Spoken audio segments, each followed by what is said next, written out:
Welcome to Liberty Lockdown. Please scan your barcode. Your liberty ain't gone, but yeah, it's on hold. Where did it come from and where did it go? Good evening. Clint Russell here, Liberty Lockdown. Thank you guys so much for tuning in as always. Tonight I'm going to do something I haven't done before, and that is talk a little bit about fatherhood. And you might be saying, Clint, you don't have kids. Why the hell would you be talking about fatherhood? Well, because I think it's probably the most important thing in my life, despite the fact that I am not one. And that's not to downplay the value and the role of my mom. But I think what inspired me to take on this issue is that I've seen a real lack of direction amongst the young men that I know of. And I don't know many, so, this is anecdotal, I guess, but I think it is a broader trend based off of some statistics that I have seen in terms of lack of employment, lack of creating families, lack of getting married. Maybe I'm a product of it to a certain extent, but there's a real rudderless aspect to the young men in America. And this is kind of a global phenomenon too, if I'm being honest, but I'm only going to speak to the American phenomenon because I think it's what I can speak to best. So let me start by giving you guys some backstory as to my childhood and why I think it's so important. Well, first off, the reason I was inspired to take this topic on is because of the Andrew Tate news that's been in the cycle so often as of late. For those that don't know, he's this British MMA fighter guy who's garnered a tremendous following based off of him giving advice on masculinity. And unfortunately, the backdrop to his story is that he made his fortune by essentially pimping. Not for sex necessarily, but for webcam business. And I think there's something obviously performatively wrong with a man advising on masculinity who made his fortune by behaving in what I think is not an honorable fashion. And I think that honor has a huge role to play in healthy masculinity. So let's get into the backdrop as to my childhood. My mother and father got divorced when I was 2. I still had my biological dad in my life, but he was out. He was an entrepreneur. He was running a nightclub, so I would only see him one weekend a month. So not a lot, but we had a good relationship, and he was very, caring, and he loved me. And I think that was obviously a huge factor in becoming who I am today. I think that I'm really fortunate though, because I have 2 loving male influences in my life. I'm not going to get choked up. My stepdad, Charlie, he also, he married my mom when I was about 5 years old. He always tells this story about how I had this speech impediment. I couldn't say my R's, so I sounded like I was from Boston.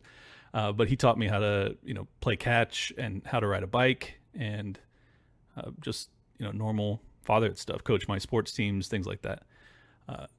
Between those 2, the business acumen that came from my dad, my biological dad, and then the sports, the camaraderie, the humor, the other things that came from Charlie. He was also a businessman, so I got some of that from him too. But between the 2, hell of a well-rounded male advisory team. And I feel so blessed. I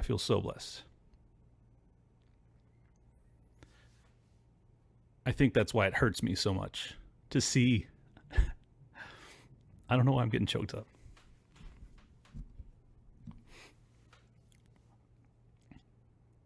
It hurts me to see so many young men that didn't have that. Damn it. I don't know why I'm getting choked up. I really don't. I didn't think I would at all. But just the fact that young men by the millions are turning to Andrew Tate for advice. A guy who, man, can he talk? He can talk. But can he walk it?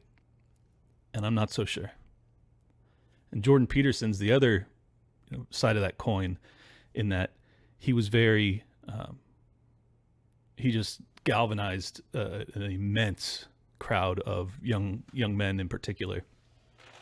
And I just think that both of these phenomenons are microcosms of the bigger market demand or need. That there is unfortunately, very few men, it seems, that are giving the proper guidance to their children.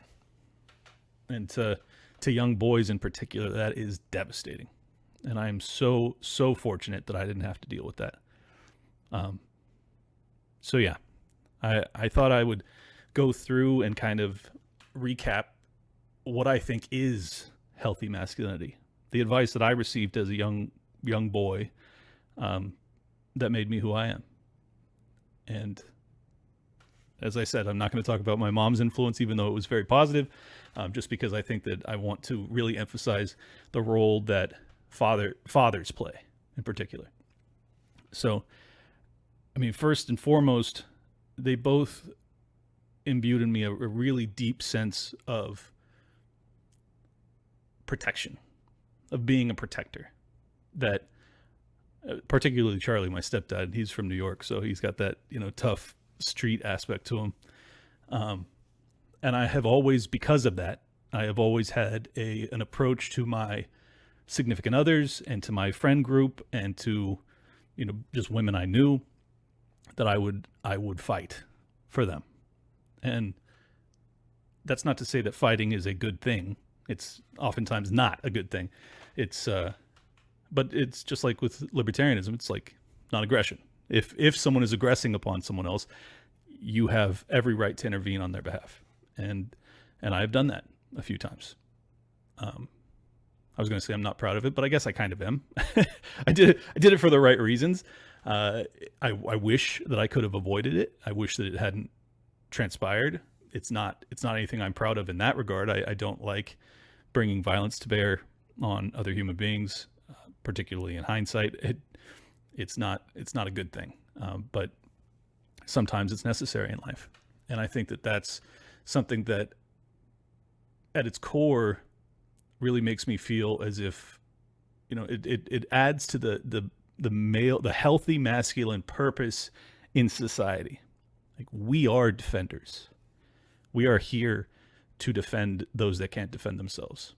And if you're a young man who feels as if they can't defend themselves, then you are already lacking part of what in my opinion takes to be the most well-rounded adult male version of yourself.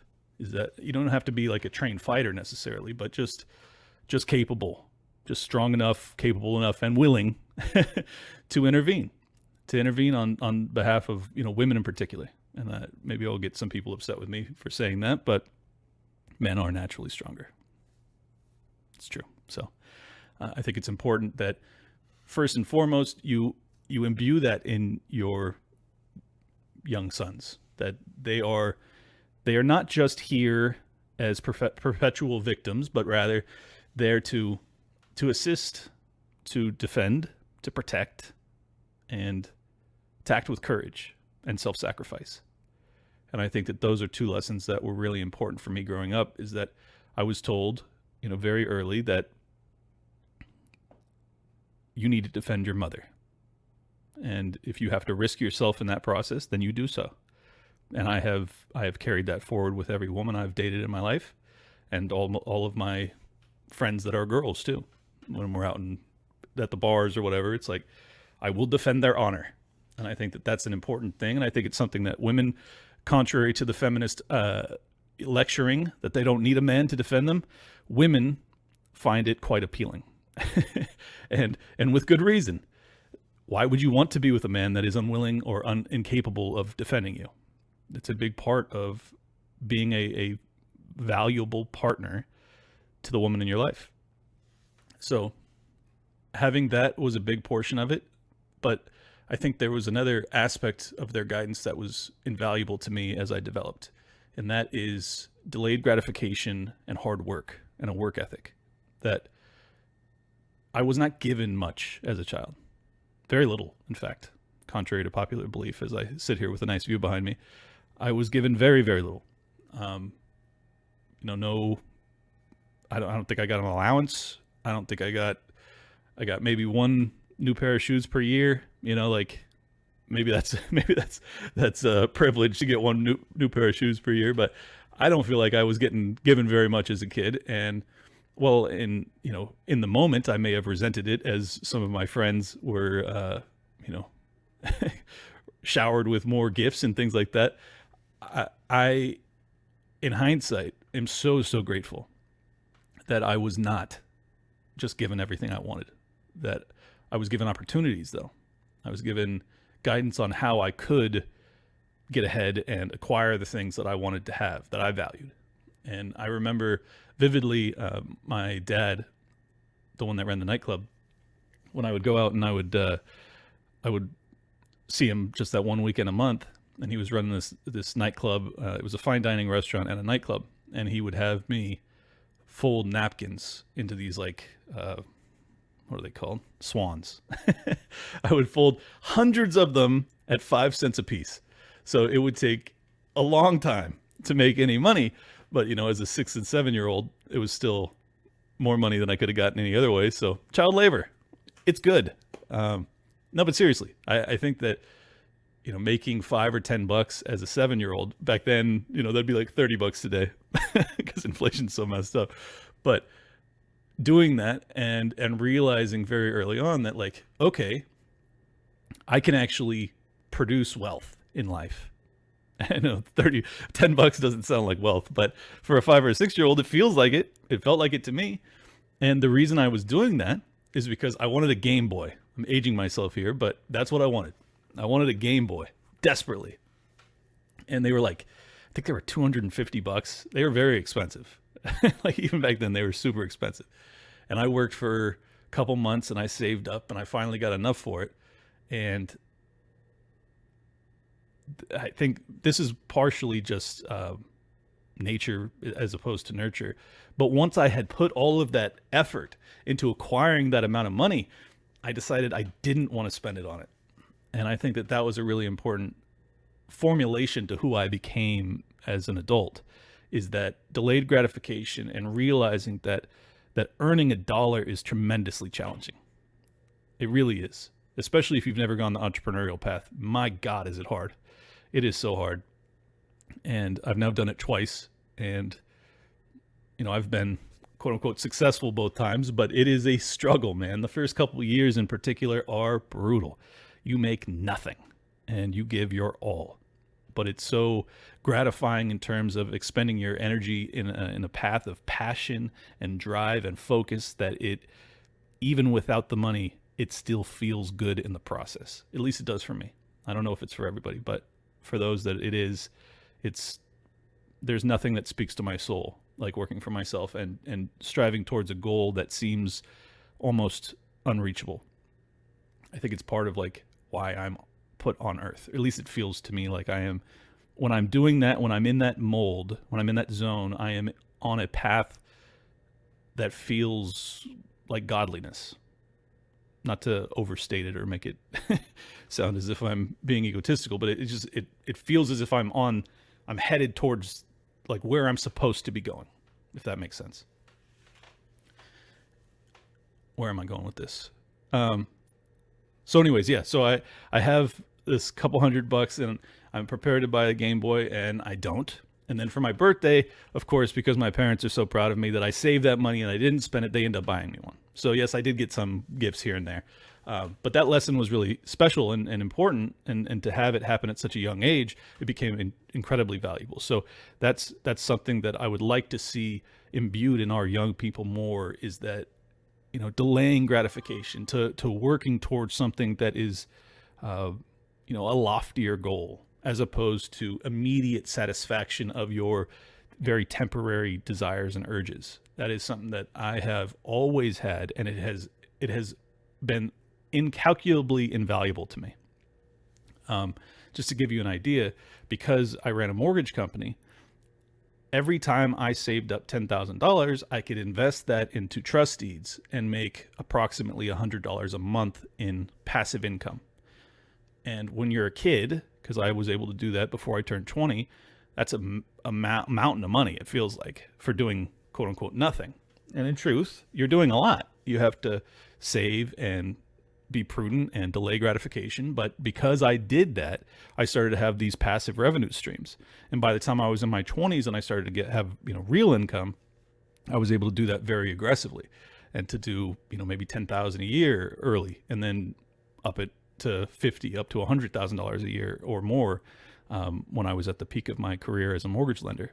And because of that, the passive revenue stream became very, very significant. So much so that I was at one point making more from passive income than I was from my actual job. Just incredible power. And I could go into more of the reasons why that happens, but it's ultimately just compounding interest. And that is only possible if you are capable at looking at your temporary desire and saying, I don't need that. I can wait. And I drove, even though I was making a crazy income, I still drove the same car for over a decade. That was like a $20,000 car, nothing special. And I just delayed gratification all the time. I was a millionaire and I was still driving this car that's, it wasn't bad, but it was nothing special. Certainly people that at my income level and my savings level would have been driving something much nicer, which I am now. But because I waited very long to finally jump into the deep end of the car market. But I think that that's such an important aspect of the parenting that I received from both of my fathers, that, my dad was like very, very fiscally conservative because he was also, a money manager like myself. And that's just kind of a prerequisite to be that. But then my stepdad, Charlie, he was also, even though he was an entrepreneur and he was able to save and he did investments and he did very well for himself too, he really drove home more of a aspect of we only have today guaranteed. And I think that it's very important to have that balance. Had I only had one or the other father, I think I would have been led astray. But because I had both, I was in a tremendously beneficial position, in that I was being advised that if you delay gratification, Clint, your life will be immeasurably better 5, 10, 20 years from now. And then I had the other that was saying, Clint, if you don't ever enjoy anything between now and when you're 50, you're going to be a miserable SOB. And he was right. They were both right. And I think because I had both of those influences, I was given an incredibly well-rounded backdrop by which I was able to develop as a human being. And that's asking a lot. It's asking a lot to think that any one person could provide both those roles, because they are kind of disparate. They are kind of separated from one another. But between the two of them, my goodness, very, very special. And because of that, I think I have found a pretty good balance of living for the now, but always with goals that will only pay off if I strive towards them and I stay committed for a extended period of time. And I do not mean weeks or months. I mean decades. And that is what I have done. And that balance is special. I'm not saying I'm special. I'm saying that balance is special. If you can achieve that, if you can live for tomorrow while also living for today, it sounds almost oxymoronic, as if it's impossible. And I still struggle with it. Of course, it's always a challenge. But I think that balance is really that's what we're trying to target, right? We want to have as good a tomorrow as possible, but you don't want to have a miserable today, because if today is so miserable, you'll probably get derailed and you'll never get to tomorrow. Make sense? I promise you, I'm not going down the Andrew Tate route. I'm not going to do this all the time, and I'm not going to try and become some male influencer. That's not at all what I'm trying to do here. But what I saw in the lack of guidance amongst young men in this country has been disturbing. I felt compelled to speak on it, to be honest. I'm very concerned. And very often when young men are purposeless and lack any sort of drive or motivation or guidance, they'll lash out. They'll become either suicidal or homicidal, and sometimes very little in between. And both of those paths are tragic, just to make it very clear. If you get to a point of such desperation that you consider doing, grievous harm, either to yourself or to others, something is terribly wrong. And I think that unfortunately we are on a trajectory where we may see more and more of that. And based off of the statistics I've seen in terms of drug usage, drug overdosage, we are on that path, and it doesn't look good. So I wanted to reach out to my young male audience and say, you can get through this, and you can do what seems, I mean, I don't think anything that I've said so far has been incredibly novel by any stretch. But I just wanted you to know it's possible. That, okay, don't get choked up. That you can get through this. You just can. And it may seem impossible in the moment. But if you can just give it till tomorrow and then ask yourself that same question again, can I get through today? You can. You always can. And if you do that for enough days in a row, you will get through the worst periods of your life. And I've had them, despite having an incredible blessing of an upbringing with 3 parents who loved me deeply. I still had moments in life where I was in complete despair.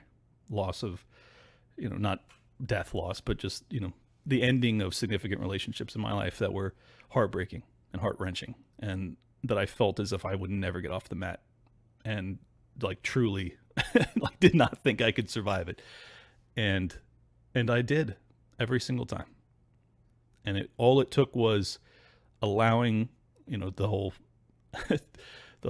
common phrasing of time heals all wounds. It truly does. And if you can just stay focused on the goals and a belief in yourself, even in your darkest moment, it can get you through the darkest times. And I think that that's been the one thing that I have really been blessed with, is that even in my darkest moments, I have always felt as if I would get through. And I don't know if that's necessarily parenting or how I was built genetically, or if that's just human nature, unless it gets ripped out of us by terrible parenting. That's certainly a possibility. But I want to encourage everyone listening right now to feel that way, to know that you can get through, that you will.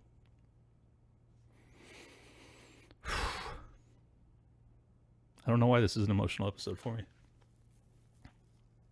I think it's because I've been kind of overwhelmed. I've been overwhelmed with the weight of everything. It's just, we live in daunting times. We truly do. And it's tough to look at it constantly, to understand, the weight of the moment we're in, the era, to know that it's so, the odds are so stacked against us. They really are. We are up against the biggest state in human history, and it is corrupt to its core. And I think that that's the only reason I can keep going, is that there is no option. We have no choice but to go through this. And thank God I have that resolve, because I don't know how I could do this if I didn't. And I hope you guys do too. I'm doing my best to imbue it in you, because I need you guys. I need you guys in this with me. And I think we will get through. And I think that, as I said on the RFK episode at the end, through the long arc of human history, liberty and those that pursue it will prevail. And I think that it's going to come down to our character more than anything else.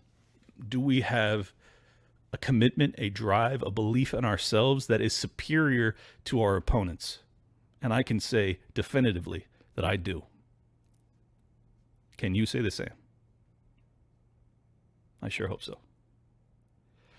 I'm going to do everything in my power to fire you the fuck up and make you feel as if you can do that you can run through a goddamn mountain.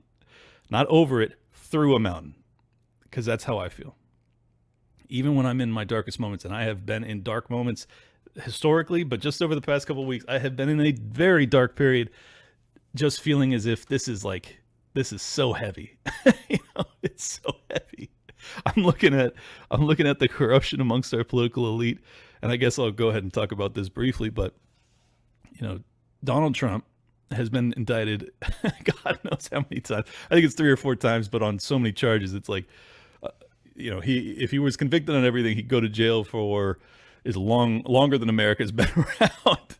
It's totally nuts. And simultaneously, I'm following the case very closely of Devin Archer and Burisma and Hunter and Joe and just the whole Rosemont Seneca, everything. I'm just following everything, and you can see it's so clear that there is genuinely nothing. I believe this. There is genuinely nothing that Joe Biden could or did do that he would be indicted for at this period in time. And there is also simultaneously nothing that Donald Trump could not be indicted for doing. And you could say, oh, well, that's just because the Democrats are in power. Yeah, maybe. I think, personally, that it is as good evidence as anything that there is not to be outsiders allowed in our political system moving forward. And contrary to many assertions from other people, I believe, personally, based off of empirical evidence, that Donald Trump was indeed an outsider. Unfortunately, he wasn't the outsider that I wished and hoped he could be in terms of draining the swamp and everything else. But I don't think he was willing to play ball with them on all fronts. And we are in such late stage empire decline or collapse that they can accept no dissident whatsoever. And he was that. Just enough of a non-yes man that they were like, we're going to ruin you. We will ruin you. And I personally do not think so much that it is about Donald Trump at this point as it is sending a signal to you and I and everybody else in America, if not the world over, that there will be no outsiders moving forward.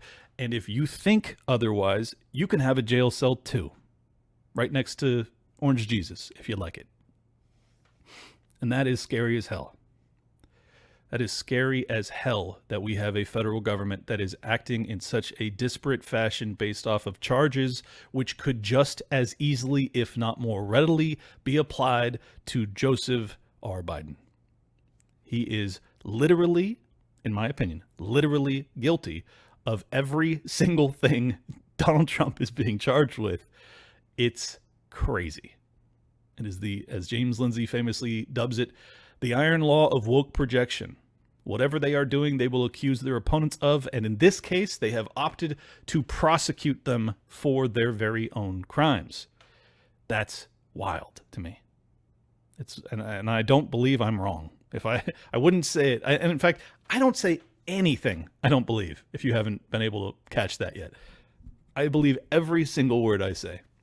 And I actually had someone yesterday call me a grifter, which is hysterical to me because, one, I gave up a very lucrative career to do this, making almost no money. But two, grifting implies I'm saying something I don't believe, and I have literally never done that in my life.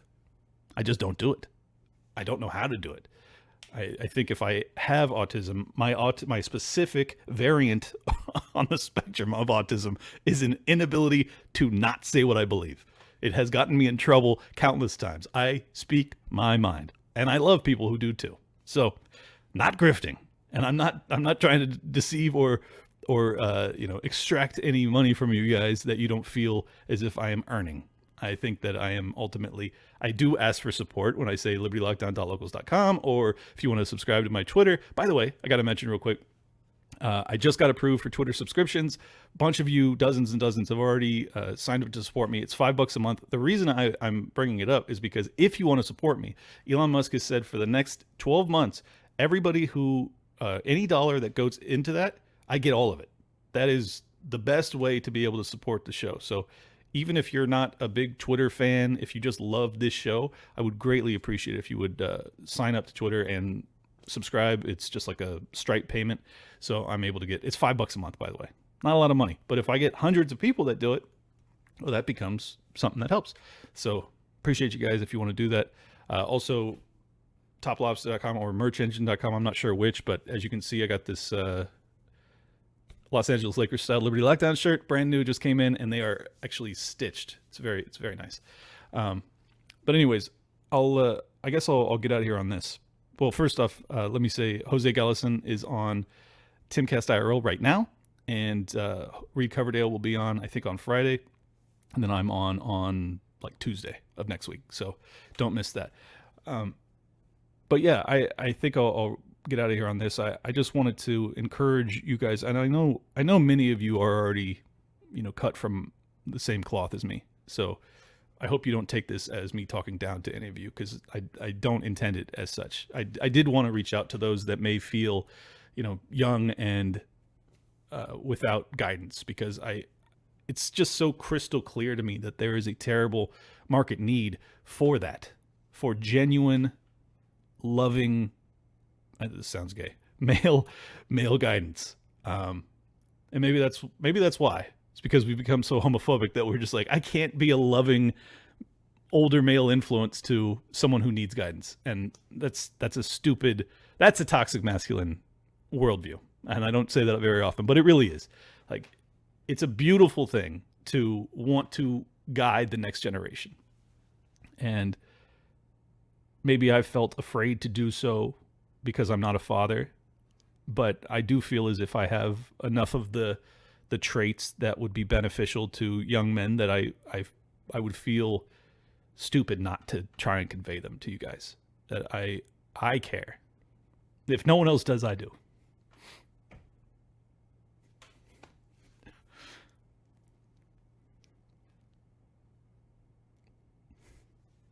Three cries in a single episode? What's wrong with me? I've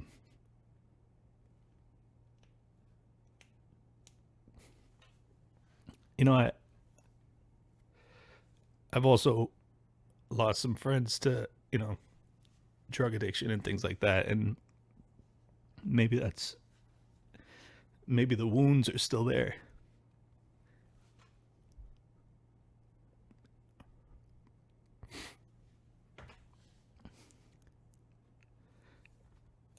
And maybe I wish I could have helped them. So, man,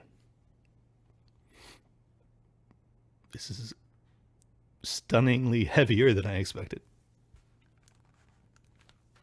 I thought I was just going to tell you guys about how great my childhood was and hope that it inspired you. And I did not expect to get derailed into such an outpouring of emotion. Wild.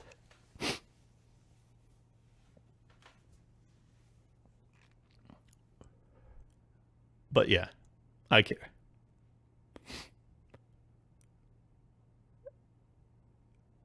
And I love you guys.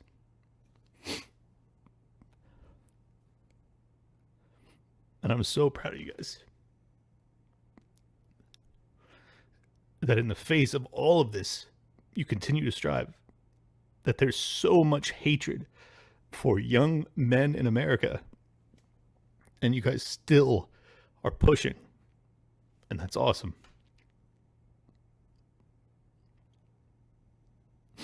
And it's vitally necessary.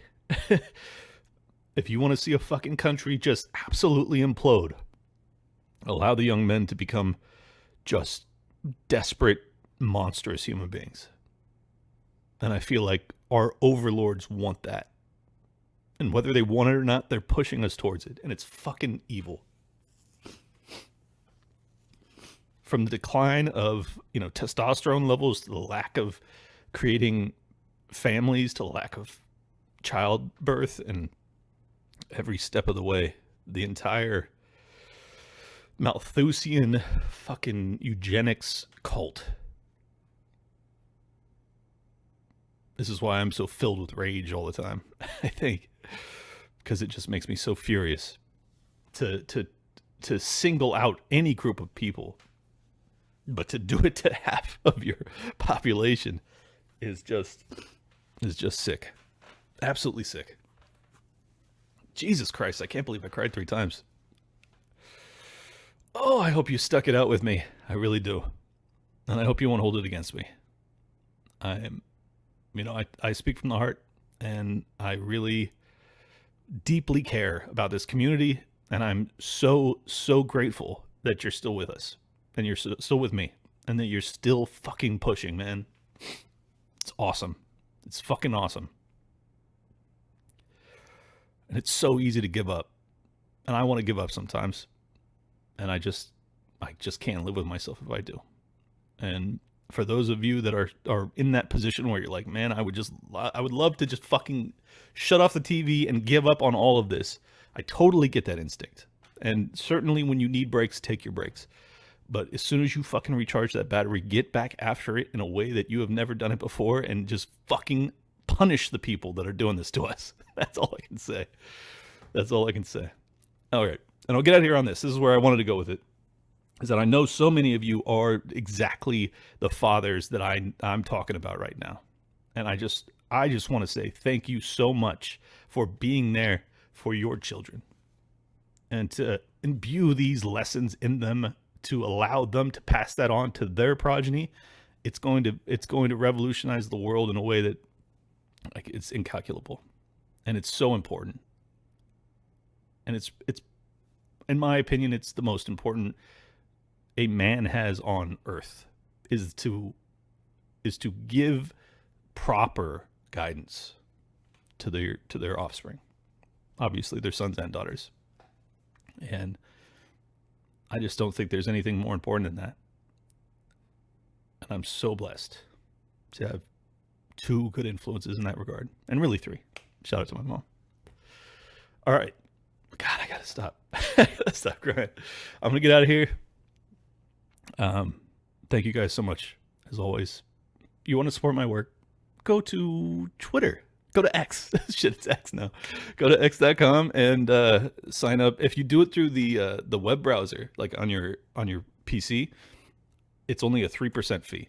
If you do it through Apple, these bastards take like 20 or 30%. So if you do it through your PC, I'll get the full $5 a month. It's not a lot of money, but it would really help to keep this show rolling. And I hope you guys enjoyed this cry fest. God damn it. I don't even know if I want to put it out. I'm going to do it because I still feel like there's value in the message, but fuck, I don't like crying that much. It's pretty weak. All right. Love you guys. See you soon. Peace. Welcome to Liberty Lockdown. Please scan your barcode. Your liberty ain't gone, but yeah, it's on hold. Where did it come from and where did it go?